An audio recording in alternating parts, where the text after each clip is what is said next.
दोस्तों, क्या आप जानते हैं जरासंध के बारे में? वह एक ऐसा योद्धा था जो मरने के बाद भी जीवित हो जाता था। श्री कृष्ण को सबसे अधिक परेशान करने वाला जरासंध ही था। उसने श्री कृष्ण से 17 बार युद्ध किया था। जरासंध के कारण ही श्री कृष्ण को मथुरा छोड़ना पड़ा और द्वारिका बसाई, ताकि सभी यदुवंशी सुरक्षित रह सके।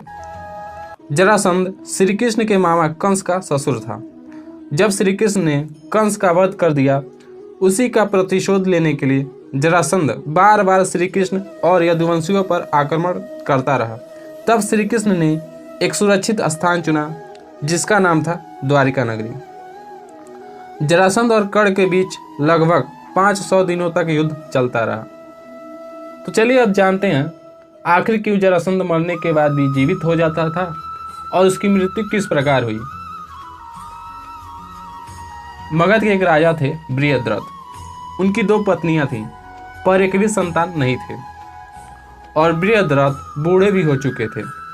तब एक बार उनके राज्य में ऋषि चंडकौशिक आए हुए थे और वे एक आम के वृक्ष के नीचे विराजमान थे। बृहद्रथ उस ऋषि के पास गए और अपनी परेशानी बताई। तब उस ऋषि ने बृहद्रथ को एक आम दिया और कहा, तुम इस आम को अपनी पत्नी को खिला देना। उसके बाद बृहद्रथ अपने राजमहल लौट आए और उस आम के 2 टुकड़े किए और अपनी दोनों पत्नियों को खिला दिया। उसके पश्चात दोनों रानियों से आधे आधे पुत्र हुए।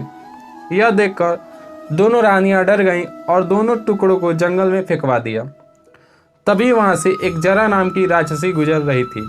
उसने दोनों मांस के टुकड़ों को संधि अर्थात जोड़ दिया। तभी से उस पुत्र का नाम पड़ा जरासंध। जरा ने फिर उस पुत्र को राजा बृहद्रथ को सौंप दिया। तो दोस्तों, इस प्रकार जरासंध का जन्म हुआ। अब बात करते हैं जरासंध की मृत्यु की। अगर कोई जरासंध को बीच से 2 टुकड़े कर दे और उन दोनों टुकड़ों को विपरीत दिशा में फेंक दे, जिससे दोनों टुकड़े आपस में जुड़ न पाएं, तब जाकर जरासंध की मृत्यु होती। तो दोस्तों, एक बार जरासंध ने 100 राजाओं को बंदी बना लिया और उनका बलि देने वाला था। तब श्री कृष्ण के कहने पर भीम ने जरासंध से मल्ल युद्ध किया और जब जरासंध थक गया, फिर उसके बाद भीम ने जरासंध के 2 टुकड़े किए और विपरीत दिशा में फेंक दिया, जिससे दोनों टुकड़े आपस में जुड़ नहीं पाए और जरासंध की मृत्यु हो गई। तो इस प्रकार जरासंध की मृत्यु हुई।